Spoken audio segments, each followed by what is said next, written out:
Hello everyone, so welcome back to my channel. Definitely advance series का आज हम लोग लेक्चर नंबर 18 को कवर करने वाले हैं, जहाँ हम लोग डिस्कस करेंगे कि गैप फिल प्रोबेबिलिटी का क्या कॉन्सेप्ट होता है। तो हम लोग फेयर वैल्यू गैप के कॉन्सेप्ट को कवर कर रहे हैं, जहाँ हम लोग ने पहले बेसिक कवर किया था।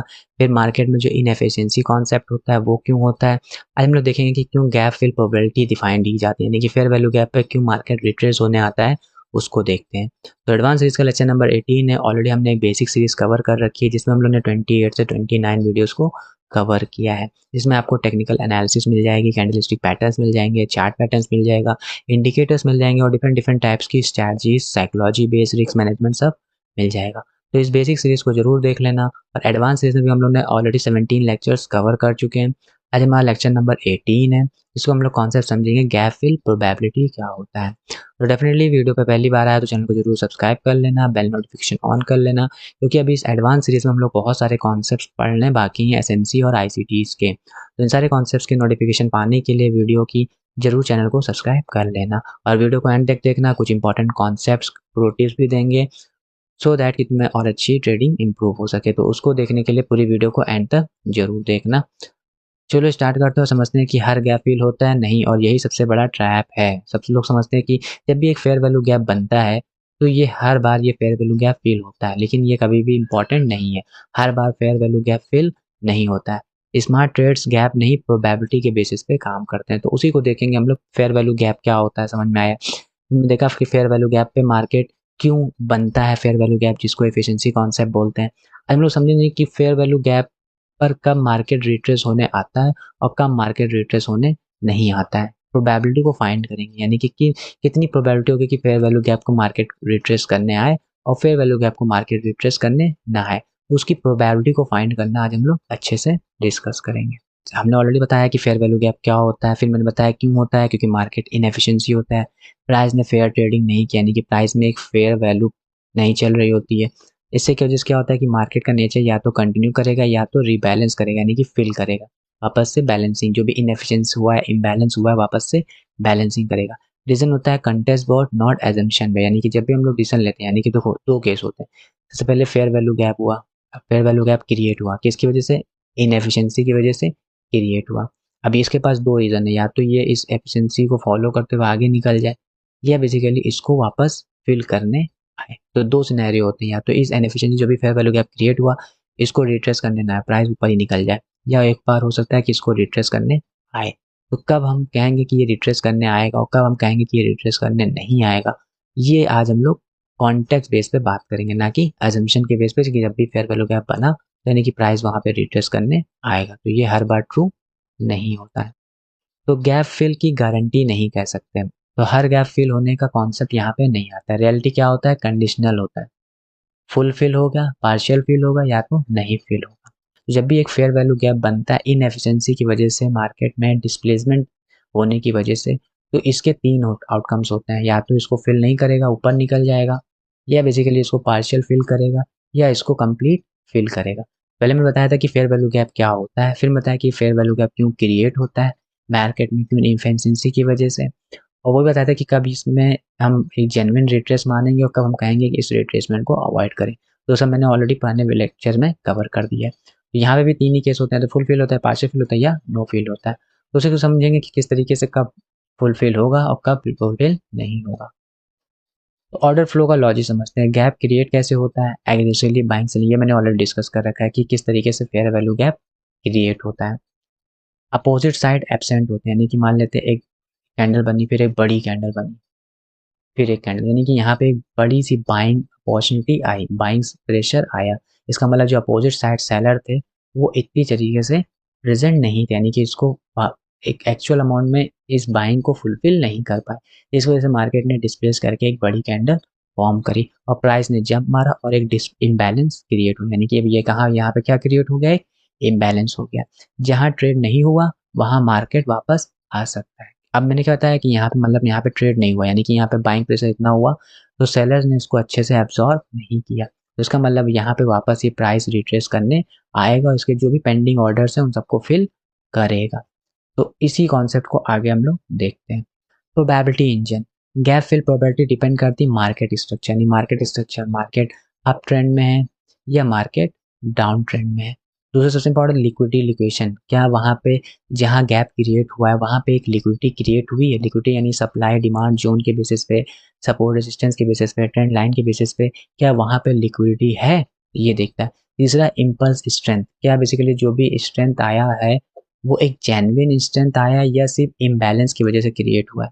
अगर जेन्युइन आया है तो हो सकता है ये ऊपर निकल जाए, लेकिन अगर इनएफिशिएंसी की वजह से एक फेयर वैल्यू गैप क्रिएट हुआ है तो वो मैटर करेगा कि ये रिट्रेस होगा या नहीं होगा।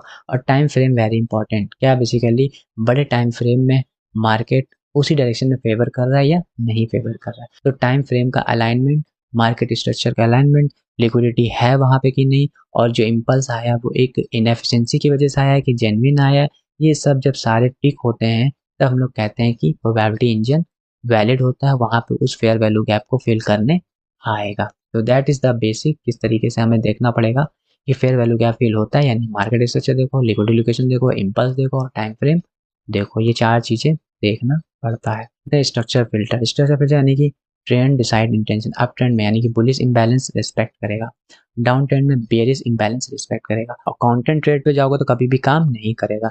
यानी कि मार्केट बेसिकली अप ट्रेंड में था और फेयर वैल्यू गैप बनाया अप ट्रेंड में, और डाउन साइड में फेयर वैल्यू गैप बना दिया, तो क्या होगा, ये आसानी से तुरंत फेल हो जाएगा और ये ऊपर निकल जाएगा।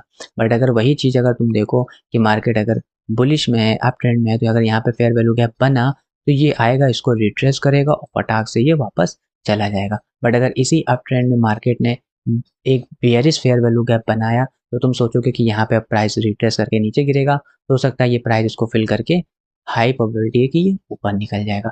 तो it's all about the trend. अगर ट्रेंड अप ट्रेंड में है तो जब भी एक बुलिश फेयर वैल्यू गैप बने तो वहाँ पे प्राइस को रिट्रेस करके जाएगा, लेकिन अगर उसी अप ट्रेंड में बेयरिश फेयर वैल्यू गैप बनेगा तो हो सकता है इसको ये रिट्रेस ना करे बल्कि इसी को फिल करके अपोजिट डायरेक्शन में जो भी ट्रेंड डायरेक्शन है उसी को फॉलो करे। तो इट्स वेरी इंपॉर्टेंट स्ट्रक्चर को फिल्टर करना, बहुत इंपॉर्टेंट कॉन्सेप्ट बना दिया कि अप ट्रेंड में bullish fair value gap retrace होते हैं और डाउन ट्रेंड में bearish fair value gap retrace होते हैं, लेकिन अपोजिट अगर ट्रेड करोगे तो हो सकता है हाई रिस्क तुम्हें झेलना पड़े। अब लिक्विडिटी मैग्नेट कॉन्सेप्ट क्या है, गैप अकेले पावरफुल नहीं होता, इक्वल हाइज हो या स्टॉप लॉस क्लस्टर हो, बहुत सारे स्टॉप लॉस यहाँ पेंडिंग हो या प्रीवियस हाइज लोज हो, ऐड हो जाए तो फिल प्रोबेबिलिटी हाई हो जाती है। यानी कि सिंपल मतलब समझो कि मान लेते हैं ये मेरा प्राइस था, ठीक है, ऊपर गया, ये ऊपर गया, अब इसने क्या किया, इक्वल लो इक्वल हाइज क्रिएट किए। अब यहाँ पे ये फटाक से एक कैंडल बनी और एक बड़ी कैंडल बनी, फिर एक ऐसी कैंडल बनी। उसका सिंपल मतलब है कि यहाँ पे सबके स्टॉप लॉस ऑर्डर थे, ठीक है। अब जब स्टॉप लॉस ऑर्डर थे तो ये जब यहाँ नीचे आएगा तो इनको काटा है, इसकी वजह से ये क्रिएट हुआ है। तो इसका मतलब है सिंपल कि ये इसको फिल करने जरूर आएगा। इसी को हम लोग बोलते हैं पुल बैक या रिट्रेसमेंट करना, रिटेस्ट पे एंट्री प्लान करना। ये एक तरह का ये फेयर वैल्यू गैप ही कॉन्सेप्ट होता है कि जब भी मार्केट एक इक्वल हाई इक्वल लॉस को ब्रेक करता है तो वहाँ पे एक बड़ी कैंडल बनती है, उसके हाई चांस है कि वापस इसको रिट्रेस करने इस ऑड फेयर वैल्यू गैप को फिल करके फिर ट्रेड हो। तो इसको बोलते हैं हम लिक्विडिटी मैग्नेट, की इस लिक्विडिटी को लेने वो वापस आएगा जरूर एक बार।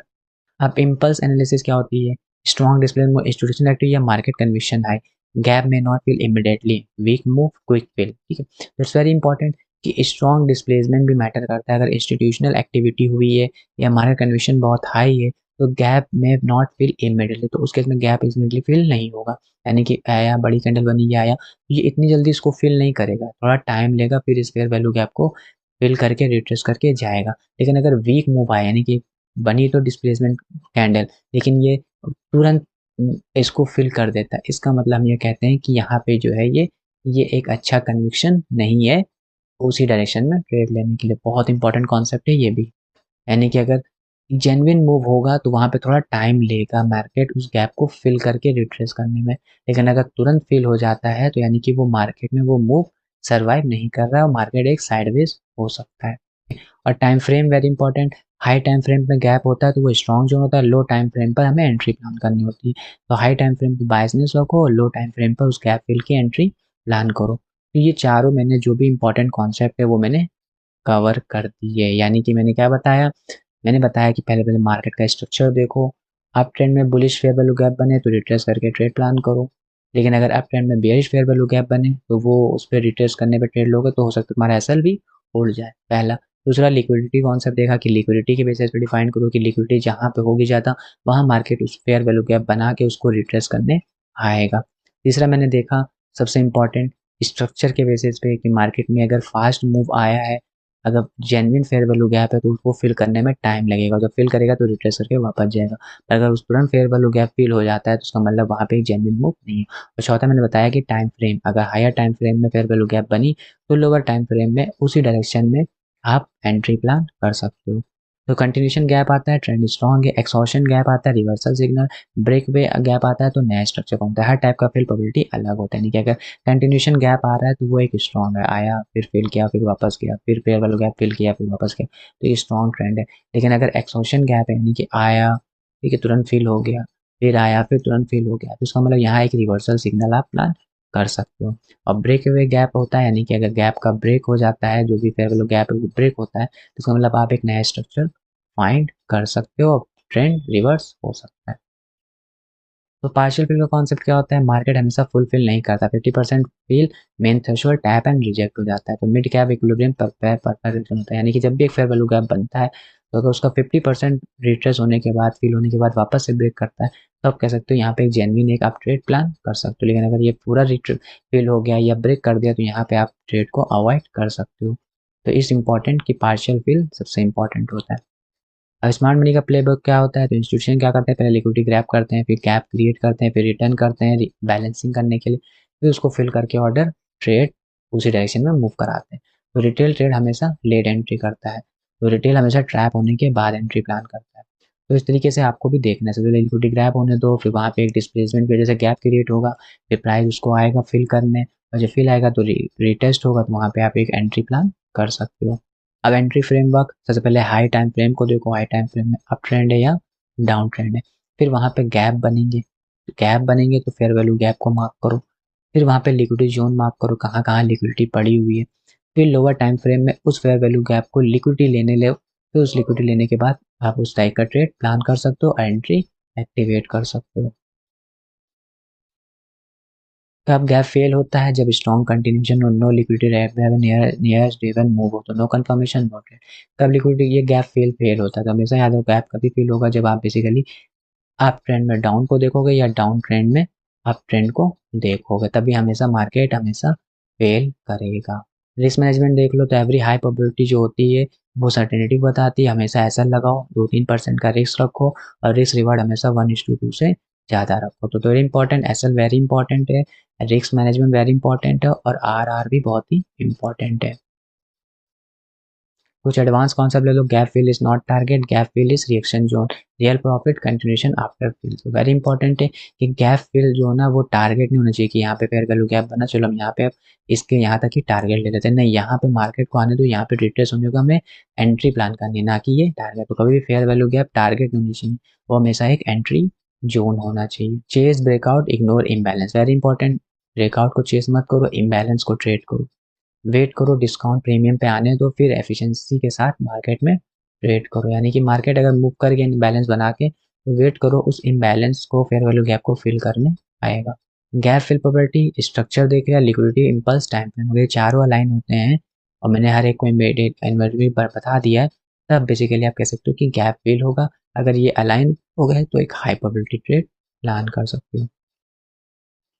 गोल्डन रूल याद रखो, गैप देख के ट्रेड मत करो, गैप समझ के ट्रेड करो, that is the difference between retail और स्मार्ट मनी। तो very important, fair value gap तो सब फाइंड कर लेते हैं, लेकिन इस फेयर वैल्यू गैप पे कब एंट्री करना है कब नहीं करना वो हर कोई फाइंड नहीं कर पाता, वही सारे कॉन्सेप्ट हम लोग कवर कर रहे हैं।